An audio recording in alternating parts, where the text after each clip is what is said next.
Hey, what's up guys? Sa araw na ito, ituturo ko sa inyo kung paano mag-burn ng video sa loob ng ating DVD disc. Ang una nating kailangan, of course, ay ang ating optical drive. Nabili ko siya sa Lazada sa halagang 430 pesos.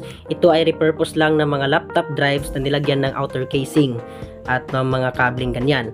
So of course, setup na natin. Kailangan natin ang data line at saka yung power line. Make sure na ganito ang setup ninyo para sakaling magkaroon ng shortage sa inyong laptop ay meron siyang suporta na kuryente. Of course, i-open na natin. Ang problema lang nito ay hindi siya agad nagpa-pop up at kailangan ko pang sundutin ng panundot para lumabas ang tray. Pero it's not a big deal anymore. So ayan. Ang una nating gagamitin na disc ay itong DVD-RW. At ang susunod naman ay ang DVD-R. I-explain ko later sa video na ito ano ang kaibahan nilang dalawa. Of course, salpak na natin ang DVD-RW sa ating optical drive. Ayan, at isa lang ang ating latch. Sa computer, dapat make sure ay nag-appear ito, DVD drive na ito.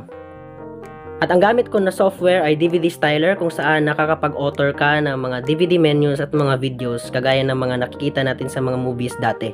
Meron na akong mga project na natapos which is itong Aegis Song Collection na ginawa ko at ito ang ating isa sample burn.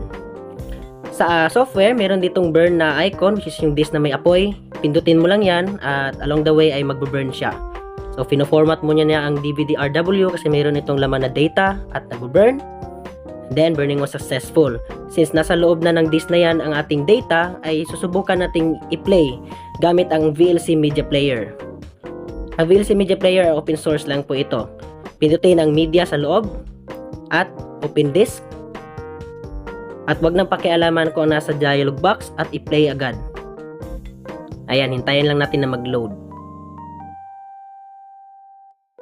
Ayan, nag-play siya. Ibig sabihin ay successful ang ating burning process.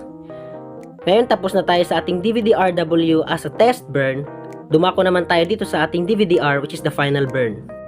Ang DVD-RW ay rewritable. Ibig sabihin, pwede kang magsulat ng data at pwede mo rin siyang i-erase. Ginagamit ko to sa pagtitest ng burn dahil pwede ko siyang magamit ng paulit-ulit. Whereas the DVD-R ay write once. Ibig sabihin, pagkatapos mo siyang magamit ng isang beses ay hindi mo na ma-erase ang data na naka-burn sa loob nito. Kaya ito ay dapat ginagamit sa mga final na burns. Gamitin na natin ang ating DVD-R. Salpak din natin sa tray kagaya ng ating ginawa sa ating DVD-RW. At make sure na mag-a-appear ulit ang ating DVD-R drive sa computer. I-open ulit ang DVD Styler. At i-open ulit ang same project na ating ginawa at binurn kanina. Same process. Ayan, make sure dito sa dialog box na ito kasi hindi ko napakita kanina. Make sure na naka-on na yung preview para makita ninyo. Make sure na nakaselect ang burn.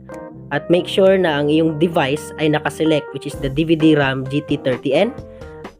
At kung meron kang DVD-RW ay pwede mo siyang i-reformat. At ngayon, ang gagamitin nating speed ay 4x lang. Kasi ito ang pinaka-ideal na burning speed kasi magkakaroon pa ng maraming time ang laser na i-etch ang data sa loob nito para hindi rin magkaroon ng errors. At ayan, hintayin na lang natin siyang ma-burn. At ayan, tapos na ang pag-burn. So far, wala namang error na ating na-encounter. At ngayon, naglagyan ko na siya ng label na Aegis Song Collection Final. So, i-play na natin siya sa ating DVD player.